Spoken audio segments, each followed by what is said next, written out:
رب العزة عما يصفون وسلام على المرسلين والحمد لله।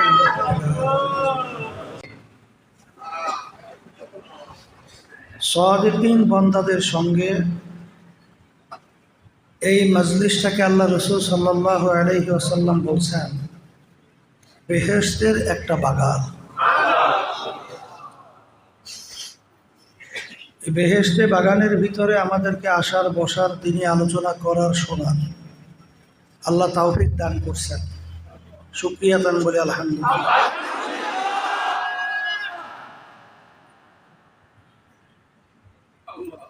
মুসলমান বলতেই মন চায় দুনিয়ার থেকে বিদায় হওয়ার পরে কবরে, হাসরে, মিজানে পৌঁছাতে মাপ পাইয়া চিরতরে জাহান্নাম থেকে বাইচা জান্নাতি হওয়া। কথা ঠিক না? এখন জান্নাতে যাইতে হইলে আর দুনিয়া মাজরাতুল আখিরা, এই দুনিয়াটাই হলো ওই আখিরাতের সম্বল সম্পদ কামাই করার জায়গা।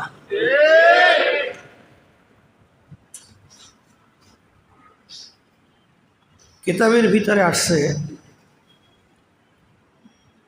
খারাপ চরিত্রের লোকের সঙ্গে সম্পর্ক তৈরি না করে, বন্ধুত্ব না কইরা, গর্তের ভিতর থেকে বিষাক্ত একটা সাপের সঙ্গে বন্ধুত্ব করো। কারণ বিষাক্ত সাপ যদি তোমাকে সবল দেয়, তোমার যদি ঈমান থাকে, শহীদি দরজা পাইয়া বিনা হিসাবে বেহেশতে যাইতে পারবা।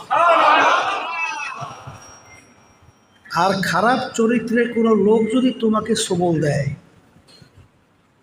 এক পর্যায়ে তুমি ঈমান হারা হইয়া পড়বা। আর ঈমান হারা হলে চিরতরে জাহান্নামী হয়ে যাবা। তা আল্লাহ রাব্বুল আলামিন আপনাকে আমাকে হুকুম করছেন সাদিকিন বান্দাদের সঙ্গী হওয়ার জন্যে।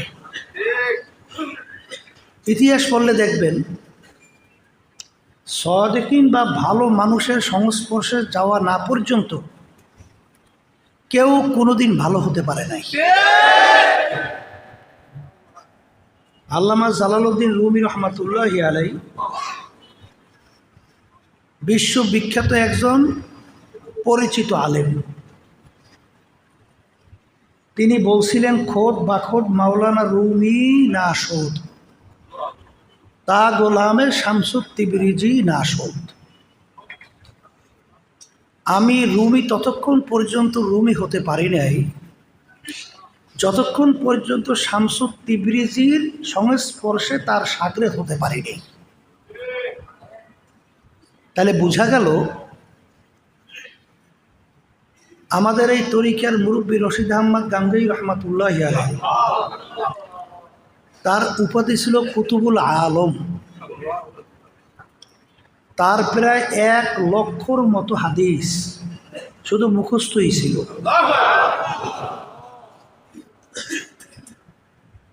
তিনি সংস্পর্শে গেছিলেন হাজী ইমদাদুল্লাহ মুহাজির মক্কি রহমাতুল্লাহি আলাইহি। অনেক মাসালার ব্যাপারে রশিদ আহমদ গাঙ্গুহি রহমাতুল্লাহি আলাইহি, আশরাফ আলী হাকিমুল উম্মাহ থানভী রহমাতুল্লাহি আলাইহি মাসালা হল হয় না। যখন হুজুরের কাছে গেলেন, খরম পাই দিয়ে হুজুর ভিতরে টকটক করে আসতেছে, ওই খরমের আওয়াজে তার মাসালা হল হয়ে গেছে। সোহবাত এমন জিনিস, কবি এক কথায় বুঝাতে যেয়ে বলছিলেন, গেলে খুশবু এদার হাম্মা মেরোজে রসিদ আজদাস্তে মাহবুবে বাদাস্তা।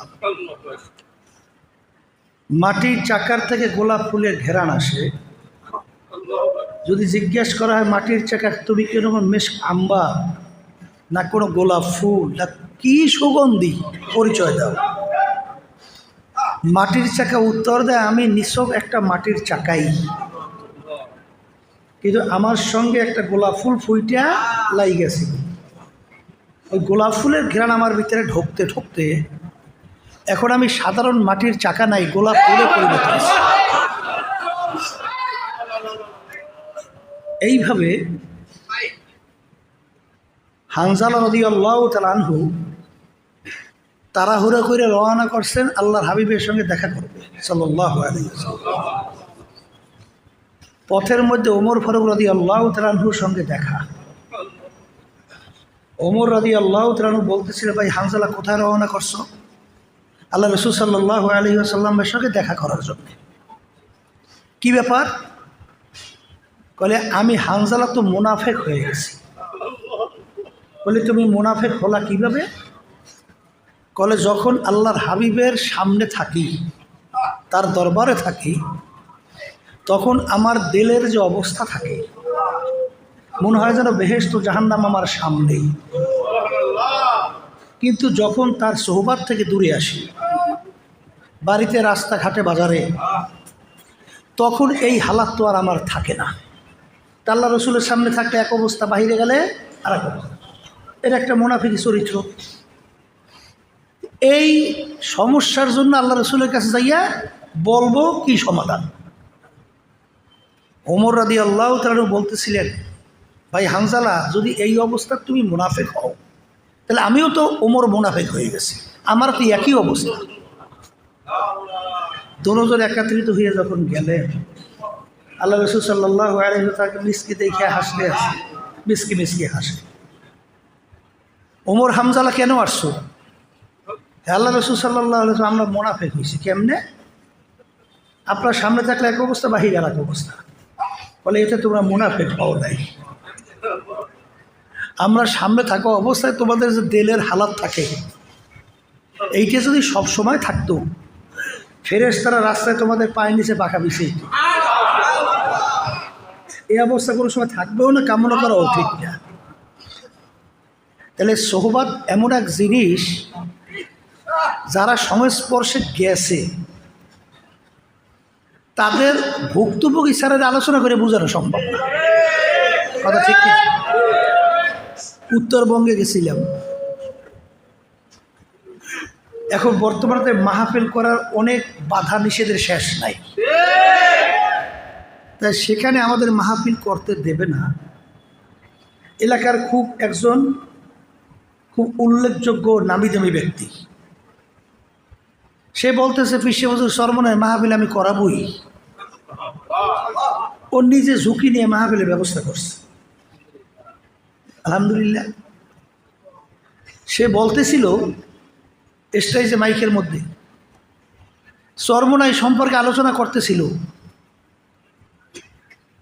যে আমার জীবনে আমি কোনোদিন পশ্চিমে সেজদা দেই নেই,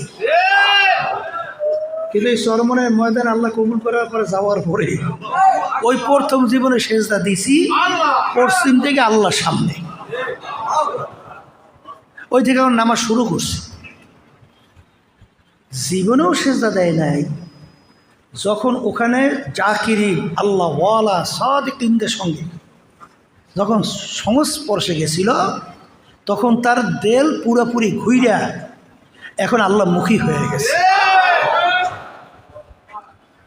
এই জন্য আমার ভাইদেরকে বলবো, এক শ্রেণী আমার বাজানরা কিন্তু আছে, তারা কিন্তু মূলত হক্কানি আলেমদের সাথে সম্পর্ক রাখে না, তাদের কাছে যায় না, তাদের পরামর্শও নেয় না।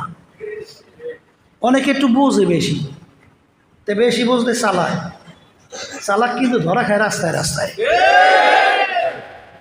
ওই বাংলাদেশের এক মন্ত্রী দোয়া করতে আসছিল, শুনছেন না? কি দোয়া করতে আসছিল? আল্লাহ, আমার নেতা শেখ মুজিবুর রহমানের জন্যে জাহান্নামের মধ্যে একটা উঁচু জায়গা, ভালো জায়গা আপনি একটু নির্ধারণ করিয়ে দিয়ে। কির মধ্যে দেবে? কন্যা জাহান্নামের ভিতরে নেতার জন্য ভালো একটা জায়গা চাই। এই বাংলাদেশের এক নেতা বলছিল, আমার বাপের জানাজা নামাজ হুজুরকে পড়ানো লাগবে না, আমার বাপের জানাজা নামাজ আমিই পড়াইতে পারবো। বেশ, বাপের জানাজা নামাজ যদি নিজে পড়ায় ছেলে, ভালো তো, কিন্তু জানা নামাজ পড়াই তুলে দোয়া করা তো শেখা লাগবে, জানা তো লাগবে, বোঝা লাগবে, নাহলে তুই উল্টে ফুললে দোয়া করবে জাহান্নামের ভিতরে একটা ভালো জায়গা করিয়ে দাও। আরবি শব্দের ভিতরে টান কম বেশির ভিতরে অর্থ পরিবর্তন হয়ে যায়। আমরা জিকির করি লা ইলাহা ইল্লাল্লাহ, লা যদি টাইনা না পড়ি, লা ইলাহা ইল্লাল্লাহ মানে আল্লাহ বাদে কেহ মাবুদ নাই, অর্থাৎ আল্লাহ ছাড়া আর কোনো সৃষ্টিকর্তা নাই, রিজিকদাতা নাই, এই মারুন নেবাসুইনা মালিক কেউ নাই, আল্লাহু আকবার, সবচেয়ে বড় আমার আল্লাহ, এছাড়া বড় কেউ নাই।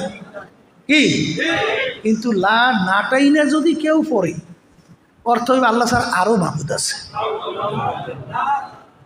আল্লাহ ছাড়া রিজিক দেওয়া অন্য অনেকে আছে। কি কথা ঠিক না বেঠিক? এই জন্য আমার ভাইদেরকে বলবো একটু পরীক্ষা করে দেখেন, আল্লাহ হুকুম করছে তোমরা সাদিকিন বান্দাদের সঙ্গী হও। সাদিকিন বান্দাদের সঙ্গী না হওয়া পর্যন্ত এইটা অত আলোচনা করে বোঝানো যাইবে না। বাস্তবতা তো আছেই। আপনি নামাজির সঙ্গে যদি ওঠা বসা করেন তাহলে দেখবেন আপনার কিন্তু নামাজ পড়তে মন চায় না? একটু জাকিরের সঙ্গে যদি আপনি একটু ওঠা বসা করেন, চলাফেরা করেন, একটু আল্লাহর জিকির করতে মনে চায় না? চায়। আর যদি মিথ্যাবাজ, জুলুমবাজ এবং বিভিন্ন সন্ত্রাসীর সঙ্গে চলাফেরা করেন তাহলে তো ওই চরিত্র আপনার ভিতরেও ঢোকে। এই জন্য আল্লাহর হুকুম পালন করা লাগবে। আল্লাহ বলছেন ওয়াকুনু তোমরা সাদিকিন বান্দাদের সঙ্গী হইয়া যাও। অত চালাকি সব জায়গায় চলে না মেয়া। এই জন্য আমার দাদা রহমতুল্লাহ আলাই বলতেন, আব্বার মুখে সুচিতা মুরব্বীরাও বলতেন, এই যার মুরব্বী নাই ওর মুরব্বী হয় শয়তান। আসলেই তো শয়তান হয় না? শোনেন, আল্লাহ রসুল সাল্লাল্লাহু আলাইহি ওয়াসাল্লাম একদিন দেখে মসজিদের বাহিরে দরওয়াজায় ইবলিস শয়তান দাঁড়াইয়া আছে। আল্লাহ রসুল সাল্লাল্লাহু আলাইহি ওয়াসাল্লাম, ইবলিস এখানে কি? বলে আল্লাহ রসুল মসজিদের ভিতরে ঢুকবো, ওই নামাজ পড়ে নামাজ নষ্ট করবো। ঢোকো না কেন? বলে পাশে যে ওই আলেম লোকটা ঘুমাই আছে, লোকটা আলেম। লোকটা কি আলেম, তার ভয়তে ঢুকি না। কি ব্যাপার, তুমি ঘুমান্ত লোকের ভয় পাও না? না, তুমি ঘুমান্ত লোককে ভয় পাও, নামাজি লোককে ভয় পাও না, ব্যাপার কি? বলে হুজুর, যেই লোকটা নামাজ পড়ে ওই লোকটা মূর্খ, ওকে আমি বিভিন্ন কায়দায় কৌশল করে নামাজ নষ্ট করব, কিন্তু ওর ভিতরে যখন খটকা বাজবে তখন ওই যে ঘুমান্ত ব্যক্তি সে হইলে আলেম, তার কাছে যে জিজ্ঞাসা করবে, ভাই আমি এইভাবে নামাজ পড়ছি, নামাজ কি হয়েছে? হুজুর তো বলবে যে না, নামাজ হয় নাই, এইভাবে পড়ো। তাই কষ্ট করে ওর নামাজ নষ্ট করব, তাহলে আমার কষ্টটাই তো বৃথা। এই জন্য ভয়তে ঢুকি না। তখন আল্লাহ রসুল সাল্লাল্লাহু আলাইহি ওয়াসাল্লাম হাদিস বয়ান করেন, নাউমুল আলেমে খায়রুম মিন ইবাদাতিজ জাহিদ। অর্থাৎ হক্কানি আলেমদের ঘুমও মূর্খের ইবাদতের চেয়েও উত্তম। এই ক্ষেত্রে যে আমার আব্বাজান রহমতুল্লাহ আলাই বলতেন, চরমনার কোনো মুজাহিদ, কোনো মুরিদ মূর্খ থাকতে পারবে না। আর মূর্খ থেকে বাঁচার জন্যে আলেমের সংস্পর্শে যাওয়া লাগবে না? নাহলে আপনি মূর্খ থেকে পরিত্রাণ পাইবেন কীভাবে? আমার মনে আছে, গেছিলাম চুয়াডাঙ্গা, বুঝলেন, ফজরের নামাজ। এখন মসজিদের ভিতরে মাদ্রাসার মসজিদের ভিতরে নামাজের সময় একজন আমাদের চরমনের মুজাহিদ তাকে সামনে দিয়েছে নামাজ পড়াবার জন্যে। এখন আমার দিলের ভিতরে খটখটানি শুরু হয়েছে যে এ তো আলেম না, তেলাওয়াতের ভিতরে কোন ভুল করে না কি করে নামাজ নষ্ট হবে।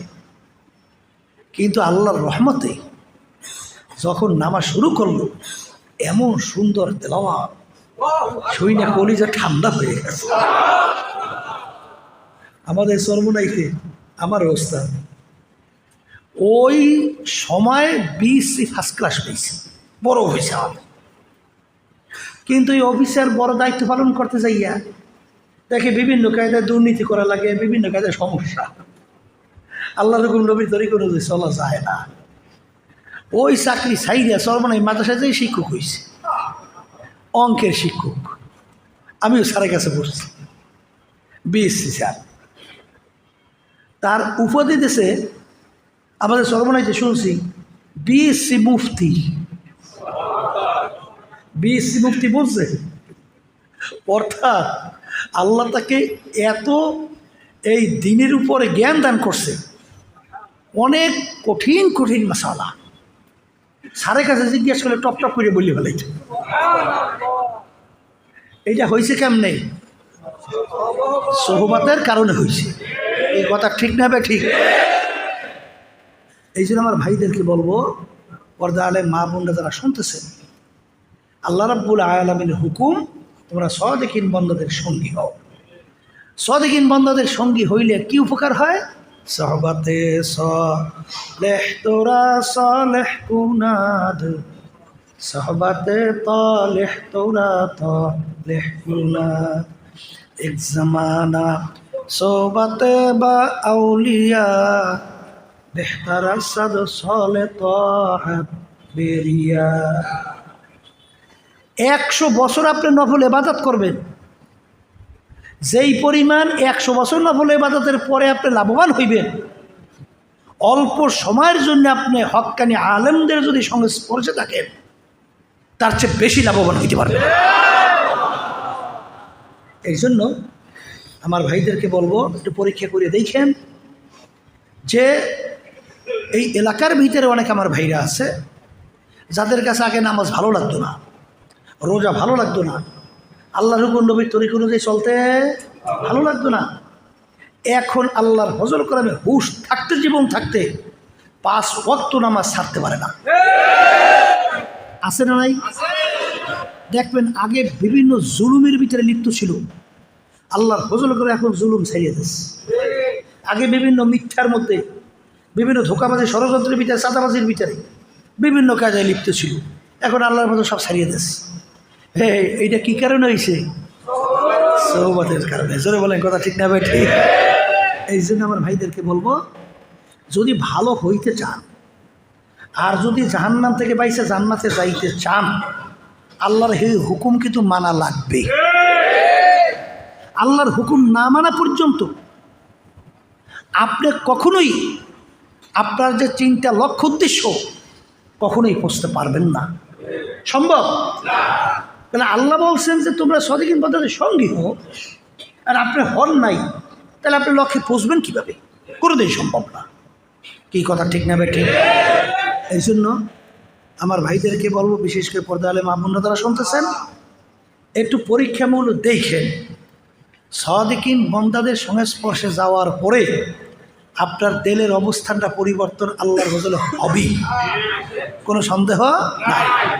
এরপরে আমি আপনাদেরকে বিশেষ করে বলবো যে দিন রাত্র যত যায়, কিয়ামতের দিকে ততই তো আগাই যাইতেছে সময়, ঠিক কি না?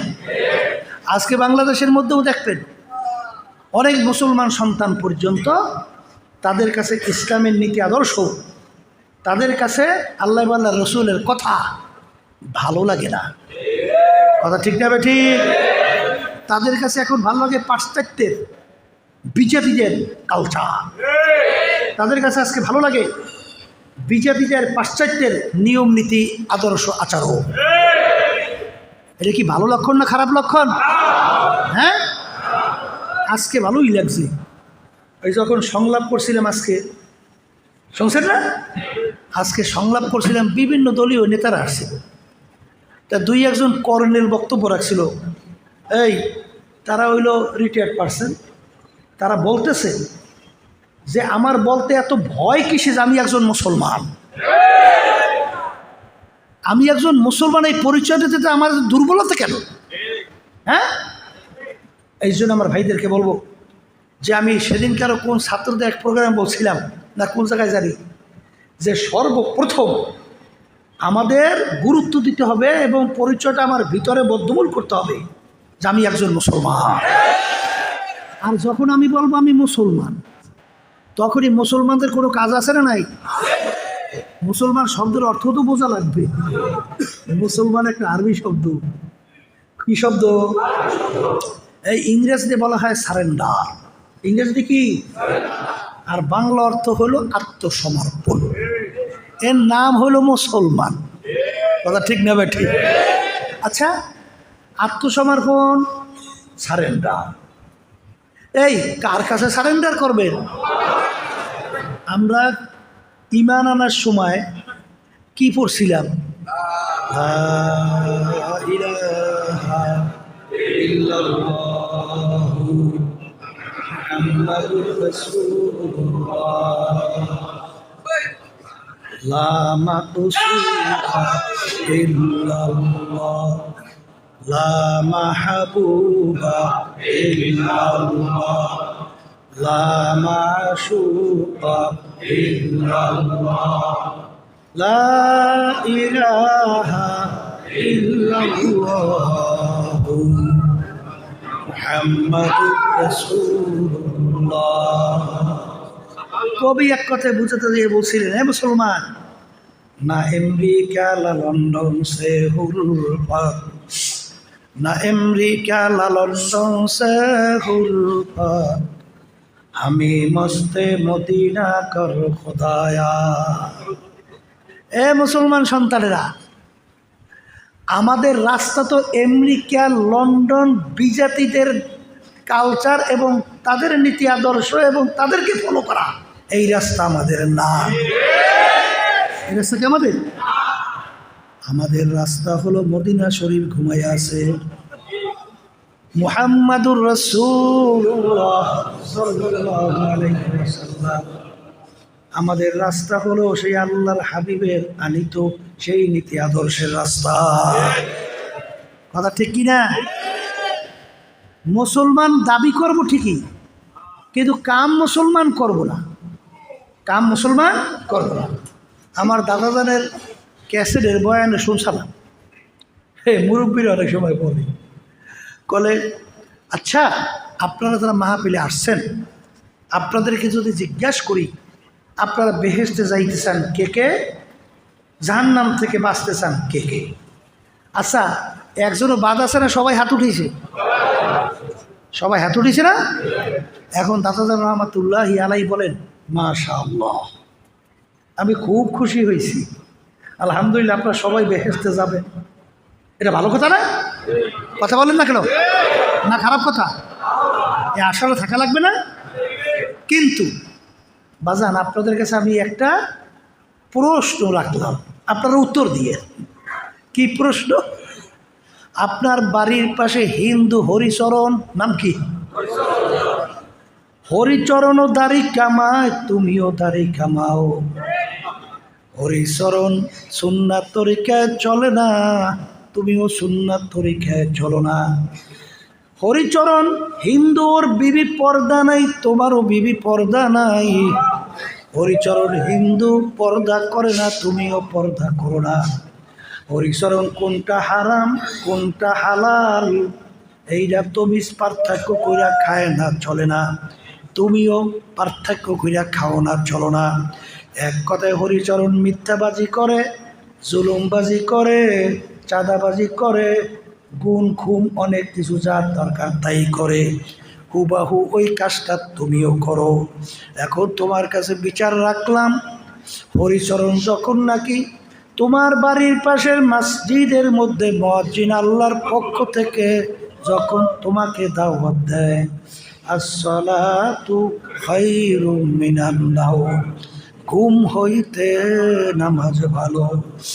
আমিও আমার মালিক বলেন যে আল্লাহু আকবার, আমি তাকাইয়া তাকাইয়া দেখি হরিচরণও নাকটাই না ঘুমায়, তুমিও নাকটাই না ঘুমাও। তুমিও মসজিদে যাও নাই, আমার হুকুম পালন করো নাই। জহুরে তোকে ডাকছি পাই নাই, আসরে ডাকছি তোকে আমি পাই নাই, মাগরিবের সময় ডাকছি তোকে আমি পাই নাই, আর এশায় ডাকছি পাই নাই। রমজানে রোজা রাখার জন্য বলছে, তুই রমজানে রোজা রাখো নাই। পর্দা আমার হুকুম ফরজ, তোদেরকে পর্দা করার জন্য বলছি, তোরা পর্দা করো নাই। হারাম হালাল তমিজ পার্থক্য করে ইমতিয়াজ কইরা খাওয়া চলার জন্য বলছি, তুই সেইটা করো নাই, মানো নাই। এক কথা মিথ্যা বলতে মানা করলাম, তুই মিথ্যা বলো। জুলুম করতে নিষেধ করছি, জুলুম করো। পরের মাল ঠগাইয়া ক্ষমতা পাইয়া নিজের সম্পদ বাড়াইতে চিন্তাও করো না। এখন আমার দাদাজান বলেন, ভাই এখন তুমি বিচার করো, কিয়ামতের ময়দানে আমার মালিক যদি তোমাকে বেহেশতে নেওয়া লাগে, তোমার বাড়ির পাশের হরিচরণ কি দোষ করলো, ওকে কেন বেহেশতে নেওয়া যাবে না?